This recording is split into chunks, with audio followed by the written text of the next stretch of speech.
Hey, Christy Mattoon here with MindRewire. I'm glad you're here today. Today we're going to be actually talking about the heart being a processor or being able to transduce information, being a transducer.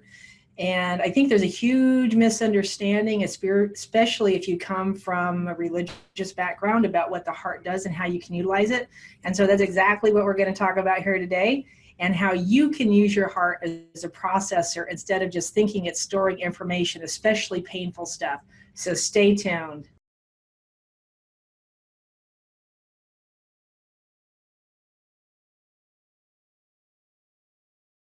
Hey, Christy Mattoon, I'm back here again. I wanted to talk to you about your heart being a transducer and what that means and how you can actually activate and use your heart to be a more powerful resource inside your system to help you remove issues, take care of problems in real time as they happen and come up.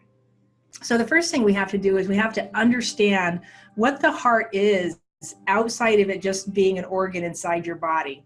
So we know what the heart does physiologically. It pumps blood, it keeps your body alive, it organizes and moves different structures, oxygens, proteins inside your system because of the pathways.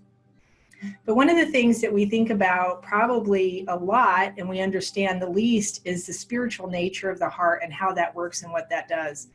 So if you take the word heart back into the Hebrew and you understand it from a Hebrew, more Hebrew understanding, what we understand, and I'm reading this from a rabbi named Lois Treverg, and what she says is that the intelligence of the heart, without understanding physiology for the Hebrews, was that the heart was the only actual moving organ inside the body. And because of the strong emotions and the movement of this organ, they thought it was the seat of intelligence, that's where all intelligence and all emotion came from. But we know differently now because of our understanding of physiology. Basically, we know what the brain does and we know what its relationship is with the heart. So she was saying that basically for the Hebrew, because they're such a concrete people, they used physical things to express abstract concepts. And so the heart was basically a metaphor for the mind and all things mental and emotional. All mental and emotional activity, they were using the idea of a heart as a metaphor for that. So you can understand some of the verses in the Bible totally differently just by clarifying this understanding. For instance, in Deuteronomy 6:6, it says, "These commandments that I give unto you are to be written upon your hearts." A different understanding, because of what the Hebrews actually were trying to say, was that the commandments are to be in your minds and part of your thoughts, not written on your hearts, not like you're literally writing it on your hearts. And here's the deal. One of the things that we understand now is that your brain is a storage locker because of the way neuroplasticity is created. We understand that you can take neuroplasticity apart and you can recreate new neuroplasticity in order to learn new things, in order to become a different person. It's how we train ourselves in any sport, basically, and pretty much anything you do in life is by creating this neuroplasticity. Your heart doesn't do this. Therefore, it cannot store emotions. Your heart does not store emotional value. And I know a lot of people who preach, teach, talk about the heart storing things like hatred, negative emotions, your heart storing, but it also stores joy. It also gives you joy. It's where you feel joy, but it's where you feel pain, which makes no sense. And so what I say is it doesn't.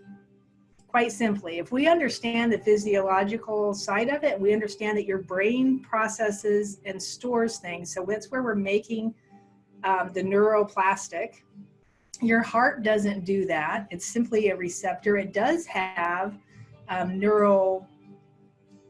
what's the word I want to use? I keep wanting to say neurolinguistic. It has the neural properties to it. So it processes and it understands the information, but it doesn't store it there and it doesn't create it there. If you're feeling pain, it started up here somewhere, right? The incident happened outside of you in your environment, it came into your mind, you created neuroplasticity, you got a set of chemicals that went along with it, that set of chemicals remind you of the pain. Your heart feels the pain because it's got neural processing on, I think it's the right ventricle. There's actually neural processor. So your heart has neural processing capabilities. It has neural connections where it can actually bring information from your brain down towards your heart. And we can actually transform information. This is why it's a transducer. Only we think our heart is so blocked out. And I hear people say this to themselves all the time, or they'll say it to, I've said it to people, for goodness sakes, to therapists and whatever, that my heart is so blocked out, that I have it so locked up, I can't do anything with it. I can't feel anything.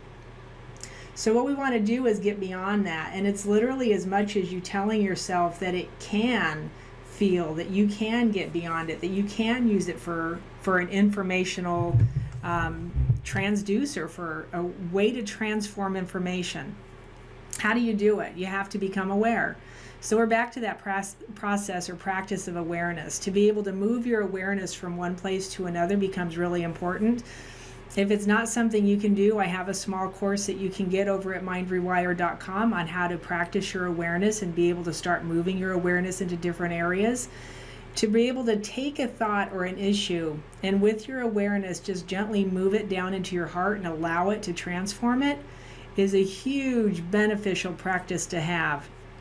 I believe that it's the way your heart is supposed to respond naturally.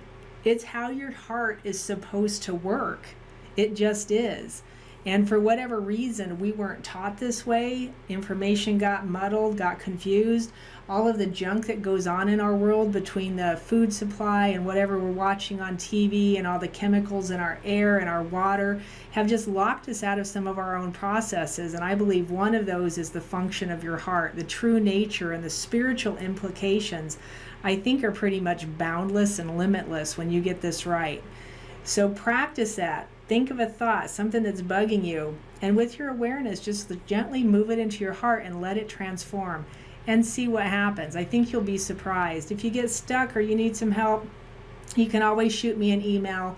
You can go take a look over at MindRewire.com for my course on awareness. And if it's not there, it'll be up shortly. And blessings to you. I hope this helps. Go ahead and subscribe to MindRewire here on YouTube. If you haven't yet, I greatly appreciate that. It helps my standings. And I hope you have a great rest of your day.